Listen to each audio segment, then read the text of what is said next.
एक बार पुनः स्वागत है हमारे इस नए यूट्यूब चैनल अर्पित स्टडी जोन में। आज जो है हम जेंडर के बाद का जो टॉपिक हमारा आता है उसके बाद जो है हम शुरू करेंगे आज प्रोनाउन टॉपिक को। तो देखिए, जो प्रोनाउन टॉपिक है ये हमारा, इस प्रोनाउन टॉपिक में हम पढ़ेंगे क्या। पहले तो हम प्रोनाउन के बारे में जानेंगे, फिर इसी के अंतर्गत आता है केस, कारक जिसको हिंदी में कहते हैं। उसके बाद जो है आपका आएगा पर्सन। ठीक, ये केस हो गया, उसके बाद आपका हो गया पर्सन। तो ये तीन टॉपिक्स हैं, ये तीन चार टॉपिक हैं जो कि आपको क्या करना है। तीन टॉपिक हैं, इसको इसमें क्या करना है, कवर करना है। ये दो टॉपिक ये और ये टॉपिक ये तीनों टॉपिक को आपको इसमें बढ़िया से कवर करना है। अब देखिए जो है, अब हम सबसे पहले शुरुआत करते हैं अपने प्रोनाउन से। तो देखो बच्चों, ये एकदम सरल सा टॉपिक है जो कि आप लोगों ने पिछली कक्षाओं में बेहतरीन तरीके से पढ़ा हुआ है। वही चीज़ मैं सिंप्लीफाई करके यहाँ पर आपको बताऊँगा, कोई आपको प्रॉब्लम होने वाली नहीं है इसमें। तो आप प्रोनाउन की परिभाषा को आप लिखना चाहें तो लिख सकते हैं। तो संज्ञा के स्थान पर प्रयुक्त होने वाले शब्दों को हम सर्वनाम कहते हैं। इतनी चीज़ें तो आपने पिछली कक्षाओं में ज़रूर पढ़ी होगी, तो यही चीज़ मैं बता रहा हूँ। तो इसको आप लिखिएगा। उसके बाद आप इसमें एग्ज़ाम्पल को भी आप क्या कीजिएगा, इसमें लिख लीजिएगा। एग्ज़ाम्पल को भी आप क्या कीजिएगा, इसमें लिखिएगा, जिससे जो है आपको नोट्स बनाने में कोई प्रॉब्लम ना हो। इसमें एग्ज़ाम्पल के लिए आएगा जैसे आई, वी, यू, यू हो गया, यू हो गया, फिर हो गया दे हो गया।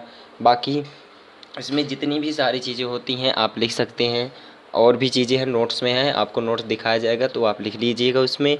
बाकी इसमें ये चीज़ें हो गई। अब ये कैसे होता है इसको आप समझ लीजिए। जैसे Ram is a good boy, Ram, जैसे यहाँ पर हो गया Ram is a good boy, या अब इसके बाद आ गया है, इसके बाद हो गया, यहाँ से अगर हम लिखना चाहें इसमें तो लिख सकते हैं कि राम इज़ हॉनेस्ट मैन। ठीक, ये चीज़ हम लिख सकते हैं इसमें। लेकिन अगर यही चीज़ को हम दो वाक्य दिया गया है, अगर इस बड़े से नाम को अगर हम एक छोटा रूप देना चाहें, अगर जैसे मान लो इसमें श्याम नारायण वर्मा हो गया, श्याम नारायण जो है बहुत बड़ा बड़ा चीज़ हो गया, श्याम नारायण उपाध्याय हो गया। इस तरह से बहुत सारी चीज़ें मतलब बड़ी बड़ी बड़े बड़े नाम आ गए। क्या आप जितने वाक्य इसका लिखते जाएंगे, जैसे Ram is a good boy, Ram is a honest man, Ram is a very nice man, इस तरह से जो है आप बढ़िया से आप बनाते हुए वाक्य को लिखते हैं।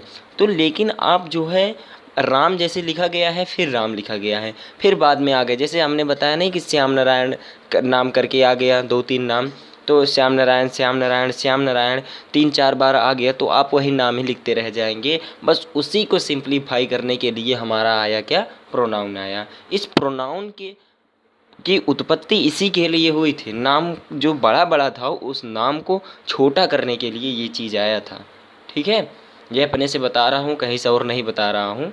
मेरे पढ़ने से यही मतलब निकला है कि इतना बड़ा बड़ा नाम जो निकल के आता है, वो चीज़ को छोटा करने के लिए, छोटा रूप देने के लिए, आप याद करने के लिए याद कर सकते हैं, इसलिए जो है प्रोनाउन आया है। तो राम जो हो गया इतना छोटा नाम है, अभी तो आप लिख ले रहे हैं, लेकिन जब बड़ा नाम आएगा तो उसमें आपको प्रॉब्लम हो सकती है। तो ये जो है राम हो गया। अब देखो दोबारा इसी की विशेषता को बताया जा रहा है, तो इस राम की जगह मैं लिख सकता हूँ ही।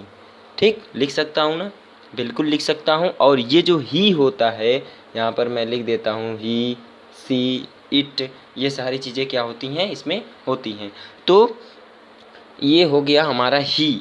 तो ही जो हो गया यहाँ पर क्या हो गया, हमारा प्रोनाउन हो गया। अगर आपको कहीं पर प्रोनाउन निकालने के लिए कह दिया जाए तो आप तुरंत आप क्या करेंगे, अभी मैं केस को बताऊंगा, आप 1 मिनट में जो है क्या करेंगे, आप प्रोनाउन को निकाल करके किसी के भी सामने आप दिखा सकते हैं। फटाफट आप जो है प्रोनाउन के मतलब जो पर्सन्स हैं उनके बारे में भी आप क्या कर सकते हैं, जानकारी दे सकते हैं।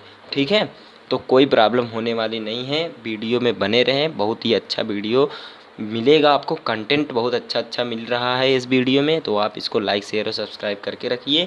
अब हम क्या करते हैं, अपने अगले टॉपिक जो कि हमारा केस का टॉपिक है उसको देखते हैं। अब हम पहुंच चुके हैं अपने केस टॉपिक पर। अब देखो जो केस टॉपिक है हमारा, उस केस टॉपिक के 3 पार्ट होते हैं, 3 प्रकार के केस होते हैं। एक होता है सब्जेक्टिव केस, एक होता है ऑब्जेक्टिव केस और एक होता है पजेसिव केस। ठीक है, तो 3 प्रकार के केस होते हैं। अब देखो, अब हम बात करते हैं पर्सन की। क्या बात करते हैं, अब हम पर्सन की बात करते हैं। पर्सन जो है वो भी 3 ही प्रकार के होते हैं। एक होता है फर्स्ट पर्सन जो कि लिखा गया है, सेकंड पर्सन, थर्ड पर्सन। और फर्स्ट पर्सन में जो चीज़ें आती हैं, जो प्रोनाउन आते हैं वो होते हैं आई और वी। फिर यहाँ से जो है पर्सन सेकंड पर्सन में यू आता है और थर्ड पर्सन में ही, सी, इट और दे आता है।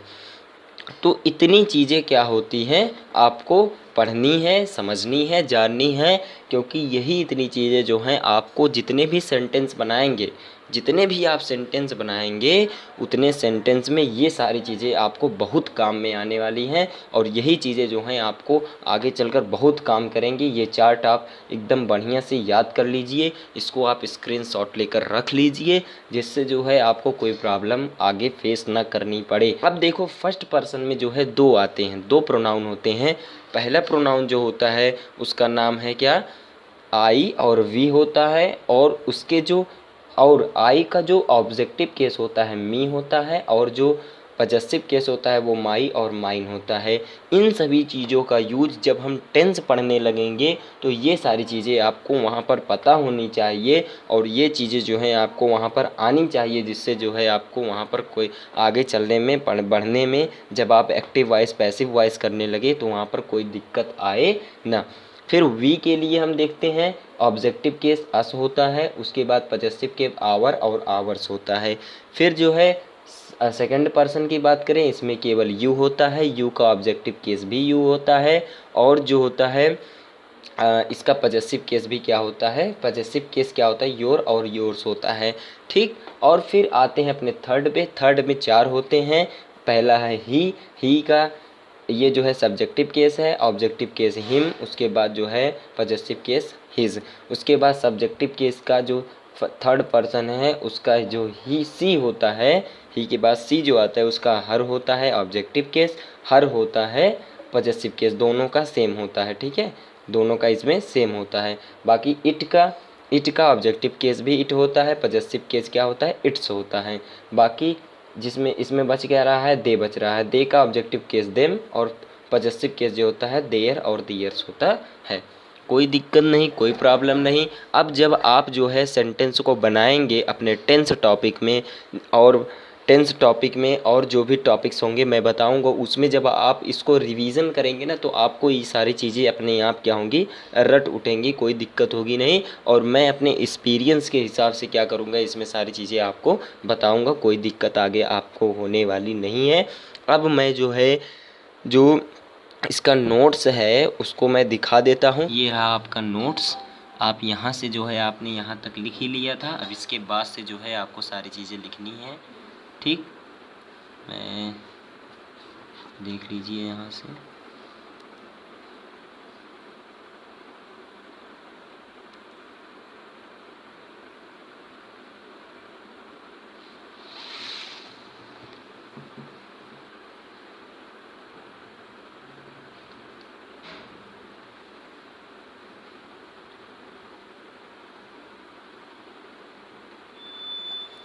ठीक, अगर आपको हमारी वीडियो पसंद आए हो तो प्लीज़ लाइक शेयर और सब्सक्राइब कर दीजिएगा। Thank you, have a nice day.